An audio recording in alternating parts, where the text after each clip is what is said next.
Hi guys, कैसे हैं आप लोग? कैसे चल रहे हैं एग्जाम्स की प्रिपरेशन? बात कीजिए एग्जाम्स की प्रिपरेशन तो कई सारी दिमाग में चल रही है। सर ये एग्जाम कौन से हैं, कहाँ होने हैं, कब होने हैं, नो आइडिया, बट डेफिनेटली हमें पढ़ना है। हमें कई सारी चीज़ें करनी जिसकी वजह से टेंशन बहुत हो रही है। तो that is today's topic, stress. अब ये स्ट्रेस है क्या, इसका इफेक्ट क्या होता है, कैसे क्लियर करेंगे हम psychological functioning of an individual of the stress. तो नॉर्मली पहले स्ट्रेस क्या होता है उसको समझते हैं। कई लोग बोलते हैं स्ट्रेस को क्लियर करना जरूरी है। स्ट्रेस होता क्या है? Sir it's a short of feeling, I repeat, short of feeling, may be emotional हो सकती है या physical tension. A sort of feeling may be emotional or physical tension in which a person get irritated, means उसका behaviour change होता है। शायद वो respond कुछ और वे में करता है जैसा उसको नहीं करना चाहिए। तो वह कैसे रिस्पॉन्ड कर रहा है और कैसे डील करता है लोगों के साथ, उस पूरे प्रोसीजर को हम स्ट्रेस में कन्वर्ट करते हैं। तो यहाँ पे आज की क्लास में जो डिस्कस करना है, हमने डिस्कस करना था effect of stress on physiology, psychological नहीं, फिजियोलॉजिकल फंक्शनिंग। अब ये फिजियोलॉजिकल फंक्शनिंग क्या है, उसके कॉन्सेप्ट क्या है, या इसमें साइकोलॉजिकल फंक्शन देखूं उसको क्लियर करते हैं। तो this is a psychological function of stress over an individual. तो इसको चार पार्ट्स में बांट सकते हैं। Yes, we can divide this in 4 parts. Let's start with the emotional effect. सबसे पहले बात करते हैं इमोशनल इफेक्ट की। अब इमोशनल इफेक्ट क्या है, उसके कॉन्सेप्ट क्या है, किन चीज़ों को क्लियर करना है, ये सारी चीज़ें क्लियर करने के लिए एक काम करना है, पहले चैनल को सब्सक्राइब करना immediately and then press the notification button ताकि आपको सारे अपडेट मिलते रहें। And then you guys can follow me on Insta by the name of classy Rahul. You can check on back board, वहाँ व्हाइट बोर्ड है sorry आपके लिए, ठीक है, जिस पर आप चेक कर सकते हैं कि इंस्टा आईडी लिखी हुई है, उसका बेनिफिट होगा, कन्फर्म फॉलो कीजिए। बाकी हम देखते हैं क्या कर सकते हैं। तो सबसे पहले बात की हमने इमोशनल की। अब इमोशनल इफेक्ट्स क्या हैं, कैसे क्लियर करेंगे? The first thing that comes in mind, those who suffer from stress. Sir emotional की बात करें तो जो लोग स्ट्रेस से सफर कर होते हैं, more likely to experience mood swings. इनके मूड स्विंग बहुत जल्दी होते हैं। यार अभी तो बहुत खुश था यार, एकदम लड़ने को आ गया, जस्ट अ मोमेंट बैक मतलब ही वॉज वेरी हैप्पी, और एकदम गुस्से से वर्ड हुआ तो उसका जो बिहेवियर बहुत इरोटिक होता है, मतलब आप बोलते हैं erratic effect, मतलब इंस्टेंट चेंजेस।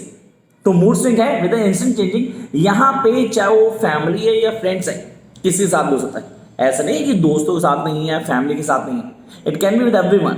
देन कह रहा है in some case it can start a vicious circle of decreasing confidence. आदमी का कॉन्फिडेंस लेवल कम होना शुरू होता है।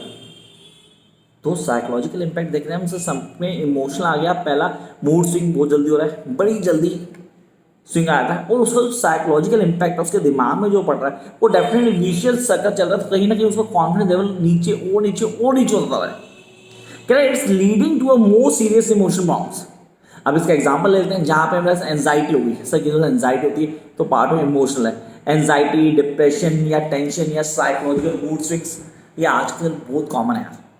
अगर हम बोलें तो ये कोविड-19 के बाद बहुत बड़ा इम्पैक्ट आया, लोगों में मूड स्विंग होना शुरू हो गया, दे गो इन डिप्रेशन, कहीं ना कहीं क्या वो एंजाइटी में जा चुके हैं। तो आप बोलते हो sir the first impact that is known as to be stress. Stress से ही पड़ा सर, शायद काम नहीं है, शायद जॉब चलेगी, शायद पढ़ाई में अच्छा नहीं कर पा रहा, किसी को समझ नहीं पा रहा, इमोशनल इफेक्ट। तो कुछ पॉइंट्स लिखे, मूड स्विंग डेफिनेटली, बिहेवियर एकदम चेंज हुआ, कॉन्फिडेंस लेवल नीचे गिर गया, ठीक है, कहीं भी कोई भी चीज़ नहीं कर पा रहा, उससे ज़्यादा उतावला हो गया, एंजाइटी उसको ज़रूरत से ज़्यादा हो गई। ये पॉइंट्स हो गए हमारे किसके, emotional effects. Come to the second point.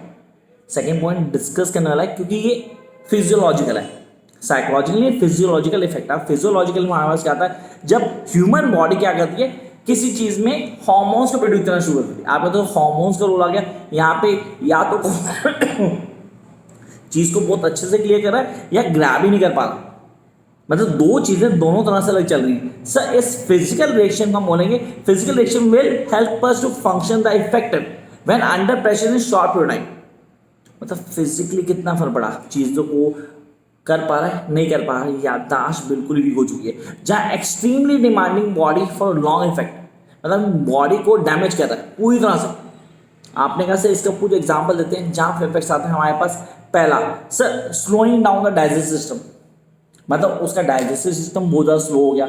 Expansion of air passage lungs, increase heart rate. It's difficult to check the physical changes, the physical effect.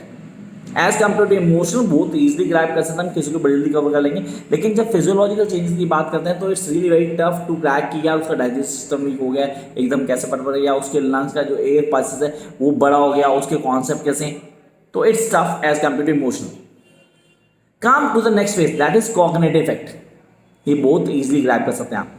आपने कहा कॉग्निटिव इफेक्ट डेफिनेटली ब्रेन से कनेक्ट होता है पूरी तरह से उन चीज़ को लेता है। यहाँ पे अगर स्ट्रेस लॉन्ग रन में ज़रूरत से ज़्यादा फर्क पड़ता है, दोबारा क्लियर करते हैं, अगर स्ट्रेस ज़रूरत से ज़्यादा प्रोसीड कर गया मतलब मेरा लॉन्ग रन ज़्यादा चला गया तो क्या होता है, उसका इम्पैक्ट आता है। कहता है इसमें a person who really suffers from a long period of time क्या कहता है सर, चेंजेस आता है उसमें। Lose ability to make sounds, decision नहीं ले पाता, मतलब उसके दिमाग में आता है डिसीजन ले ना ले, पहले अच्छा खासा डिसीजन मेकर था बट आज डिसीजन नहीं ले पा रहा, उसके चेंजेस आ रहे हैं बहुत सारे।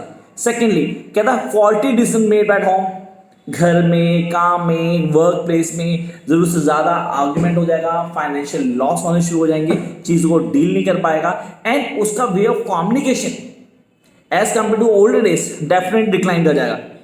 And along with this memory, guys memory वो वीक हो जाएगी।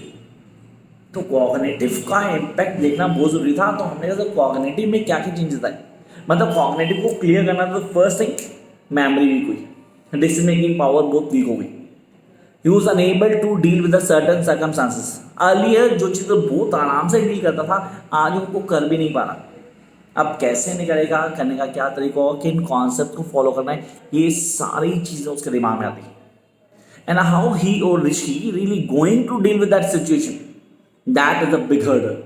तो हमारे पास तीन हुए। फर्स्ट हमने इमोशनल की बात की जहाँ पे बिहेवियर में चेंजेस आए, डिसीजन मेकिंग प्रॉब्लम आई, बिहेवियर बहुत रूड हो गया, स्विंग ऑन मूड आया, डेफिनेटली चेंजेस आए। फिर हम आते हैं किस पे सर, सेकंड आते हैं हम फिजियोलॉजिकल चेंजेस, जहाँ जाना थोड़ा टफ होता है। रीजन क्या होता है सर, डाइजेस्टिव सिस्टम प्रॉब्लम होती है हमारे पास, उसके इंटरनल बॉडी पार्ट्स में चेंज आने शुरू होते हैं, कहीं ना कहीं वो इरिटेट होना शुरू होता है। And then will come to cognitive. Cognitive में सबसे इंपॉर्टेंट डिसीजन मेकिंग पावर, जहां डिसीजन मेकिंग पावर के ऊपर इंपैक्ट आता है, उस बंदे की डिसीजन मेकिंग पावर वीक होगी एज कम्पेयर टू अर्लियर। तो आपने कहा सर हाँ ये कॉन्सेप्ट हमें समझना था, उसके कॉन्सेप्ट को फॉलो करना था। And then come to the major point behaviour. अब इतना कुछ होने के बाद ना people come to sir behaviour, तो देखो अर्लियर अगर तीन का सम करूंगा मैं कॉग्निटिव जो होता हूँ, साइकोलॉजिकल, इमोशनल को, तो बिहेवियर आता है।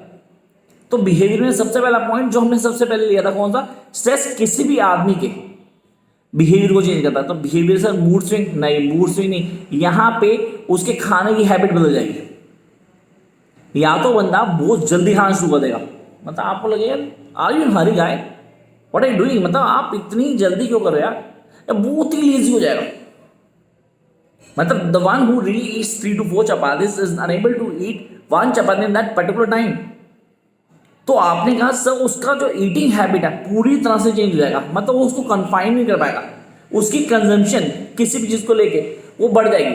अगर मैं बोलता हूँ अल्कोहल लेता है या सिगरेट लेता है, ज़रूर से ज़्यादा एडिक्टेड हो जाएगा।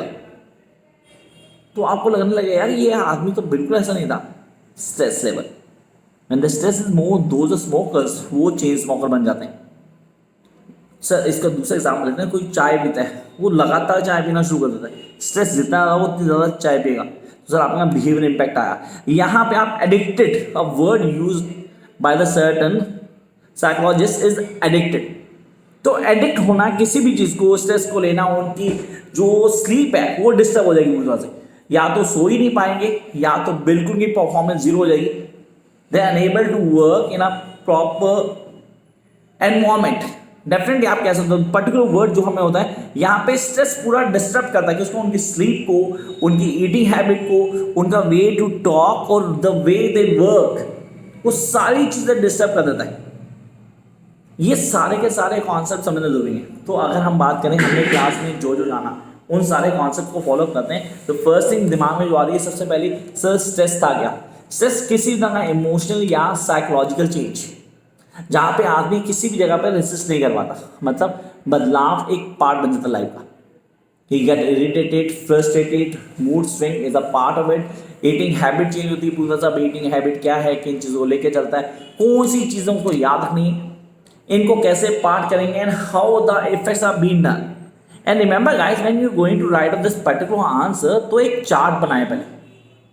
It's always better to have a chart first.